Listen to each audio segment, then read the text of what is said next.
The blood was warm, sticky, and smelled faintly metallic on my cheek. My shoulder screamed a protest with every shallow breath, a dull, insistent throb that made my whole left side feel alien. The sensation was a foreign invasion, a raw, primal pain that eclipsed any discomfort I'd ever known. I'd never felt such a violent, jarring pain, not from any sport, no matter how rough, or any clumsy fall that left me bruised and aching. This was deliberate. This was raw, physical anger unleashed, a visceral force that had been aimed directly at me. And then, through the haze of pain and disbelief, through the ringing in my ears that seemed to echo the sickening pop of my dislocated joint, I heard her voice. My sister. Not a cry of concern, not a gasp of horror, but a chillingly detached observation that still echoes in my mind, a perfect, frozen snapshot of that night, a moment indelibly seared into my memory. It started like any other family gathering, or so I told myself, clinging to the familiar narrative of peaceful reunions. We were at my parents' house for their anniversary, a rare occasion where everyone was under one roof, a comfortable tableau of domestic bliss I desperately wanted to believe in. My brother-in-law Mark had been difficult lately. Stressed, I'd assumed, projecting my own hopes for normalcy onto his increasingly erratic behavior. Overworked, that was the polite explanation. He'd always had a short fuse, a quick temper that flared over trivial things, a volatile spark that could ignite with little provocation. But usually it was directed at inanimate objects, at the recalcitrant printer or the stubborn jar lid, or at abstract annoyances at traffic or the news. This time, however, it was directed at me, at my very presence, my choices, my being. It began subtly, a low hum of disapproval that gradually amplified. A snide remark about my career choice, delivered with a dismissive curl of his lip, something about it being a hobby and not a real job, a frivolous pursuit lacking any real substance. I tried to brush it off, the familiar tactic of the peacekeeper in our family, the one who smoothed over the rough edges and diffused the rising tension before it could erupt into full-blown conflict. Then came the comments about my personal life, my perceived failures, my romantic entanglements, or lack thereof, dissected and criticized with a brutal lack of empathy. The air in the room thickened with unspoken tension, a familiar dance of Mark's volatility and the rest of us tiptoeing around it, each of us aware of the storm brewing but unwilling or unable to confront it. My sister Sarah, my own blood, sat beside him, her gaze fixed on her phone, a practiced indifference that always made my stomach churn. It was a shield, I knew, a way to deflect and disengage, but seeing it directed at me, at my own quiet suffering, felt like a betrayal. The tipping point, if there even was one, was so absurdly minor I could barely recall it now, a detail lost in the fog of the ensuing pain and shock. Something about whose turn it was to clear the plates after the main course, a mundane task in the grand scheme of things, a simple household chore. I'd stood up, intending to help, to preemptively defuse the escalating tension before it boiled over into something irreparable, a foolish impulse born from years of ingrained appeasement. That's when he stood too, his face contorted in a mask of pure fury, his eyes narrowed, his jaw clenched. The air crackled with an imminent explosion. The next few seconds were a blur of motion and excruciating pain, a brutal, disorienting sequence of events that felt both instantaneous and eternal. A shove, harder than I'd ever been pushed, sent me stumbling backward, my center of gravity thrown violently off balance. Then a forceful grab, a sudden brutal twist of my arm, and a sickening pop, a sound that resonated deep within my bones. I felt my shoulder dislocate with a violent lurch, a wrenching sensation that sent shockwaves of agony through my body, radiating down my arm and up into my neck. I landed hard, my head hitting the polished wooden floor with a jarring thud that momentarily stole my breath and blurred my vision. When I pushed myself up, wincing, my hand instinctively going to my throbbing shoulder, the coppery taste in my mouth and the wetness on my cheek confirmed it. I was bleeding.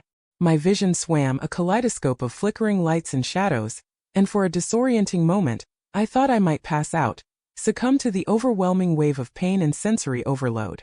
And that's when Sarah spoke. Not to me, not in a panicked rush to my side, not to Mark, demanding an explanation or an apology. Her voice, clear and unervingly calm, cut through the stunned silence that had descended upon the room, a stark contrast to the chaos that had just unfolded.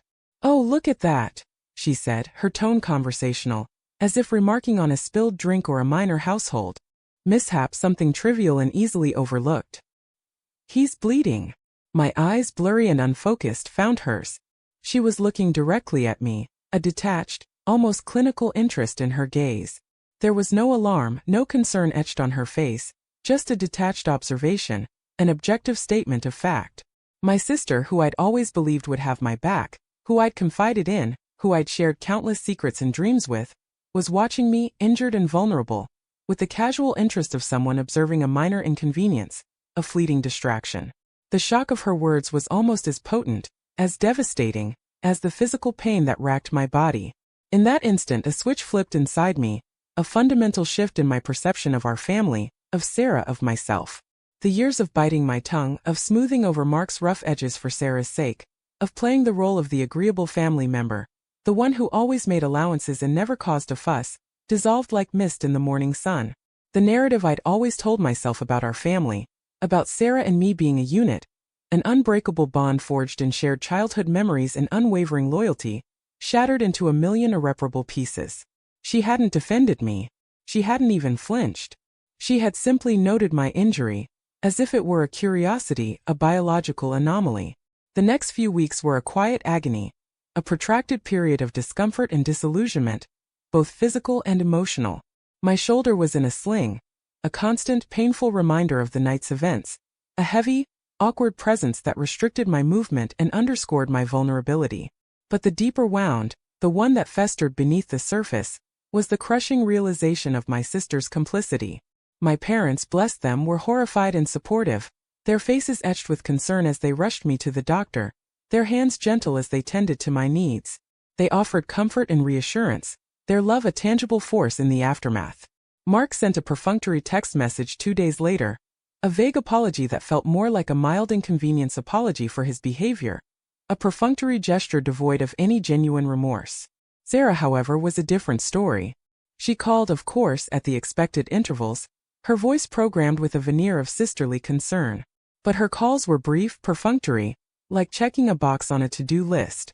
She asked about my shoulder, the mechanics of its recovery, but her voice lacked the genuine concern, the heartfelt empathy that I craved.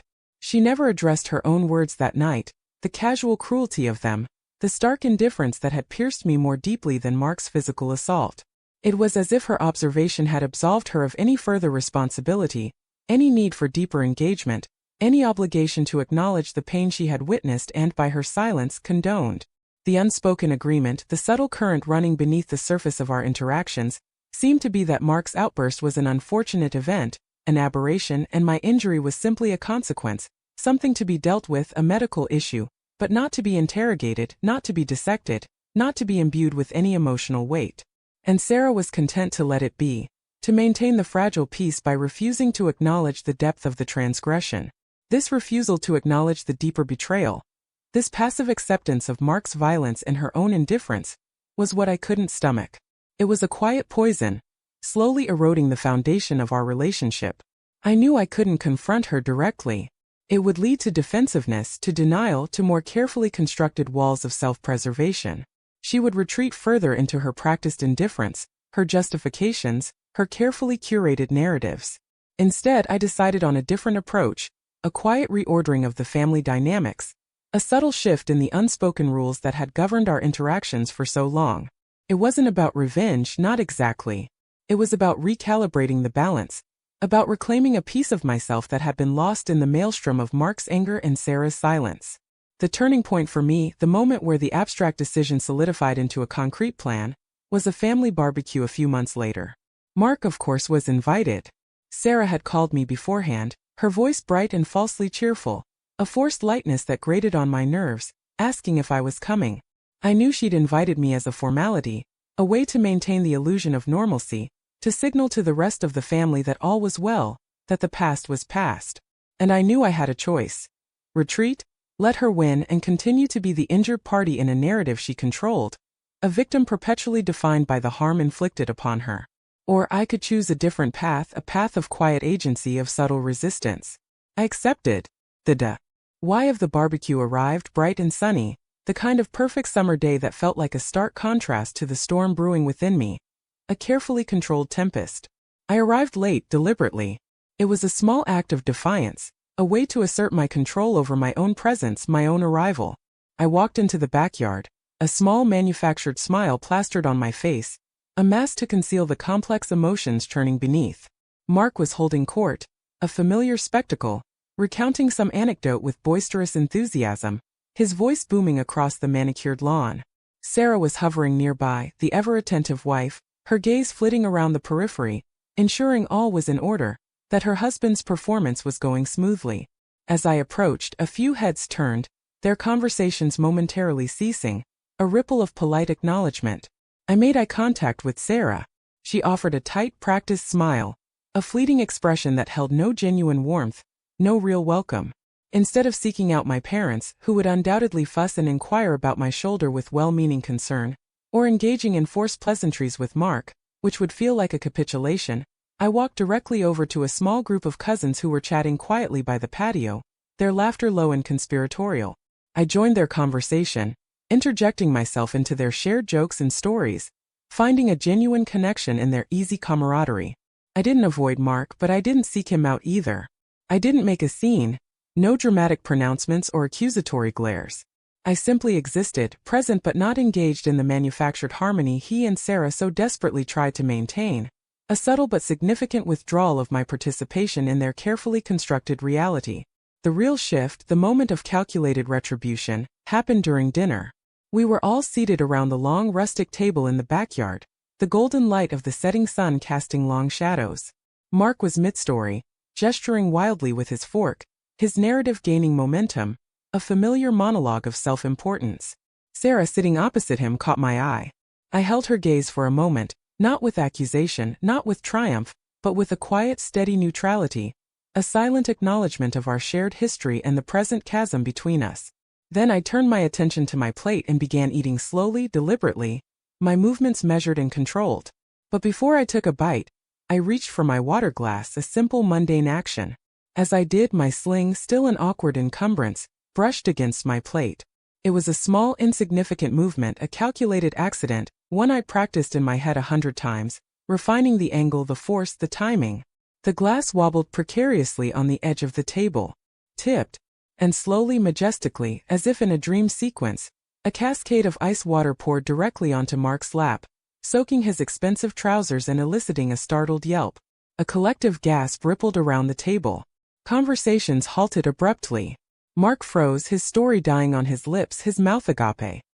His eyes, wide with shock and disbelief, darted to his drenched trousers, then to me, a silent question in their depths. Sarah's face drained of color, a visible paling that spoke volumes.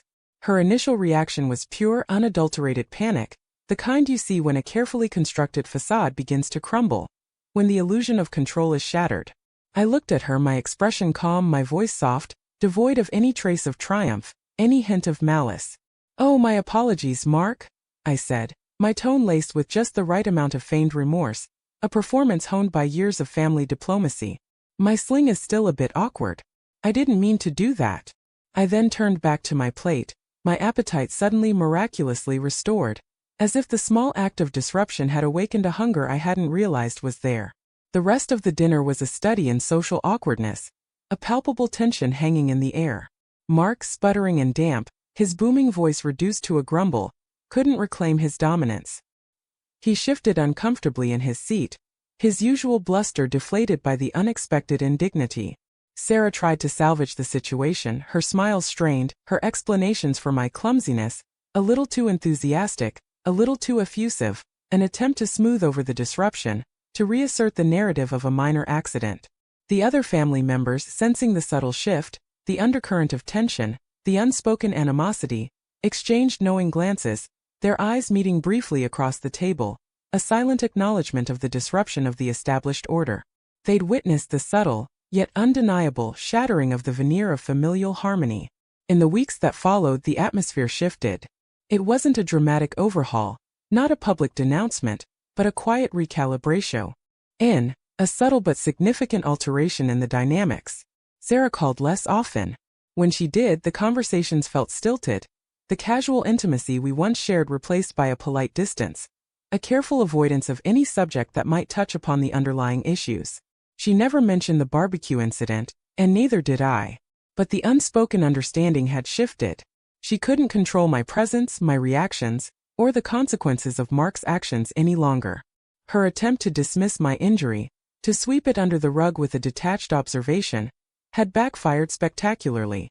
It had, in fact, become a public display of Mark's volatility and her complicity, a moment where the family witnessed her passive acceptance firsthand, her indifference laid bare for all to see. The social consequences weren't dramatic, no shouting matches or dramatic ultimatums. It was more subtle, a quiet recalibration of respect, a gradual withdrawal of the easy access she had once enjoyed to my emotional bandwidth. Family gatherings became less frequent for me, and when I did attend, I engaged on my own terms on my own schedule. I was no longer the easy target, the one to be placated or ignored, the silent victim in their domestic drama. I was simply present, a quiet force who had, with a spilled glass of water and a dislocated shoulder, reclaimed a sliver of emotional justice. Her silence, once a shield for Mark, a tool to deflect accountability, had become a testament to her own detachment, a silent acknowledgement of her role in the betrayal, and that, I realized with a quiet sense of closure, was a consequence she would carry silently within the fractured landscape of our relationship.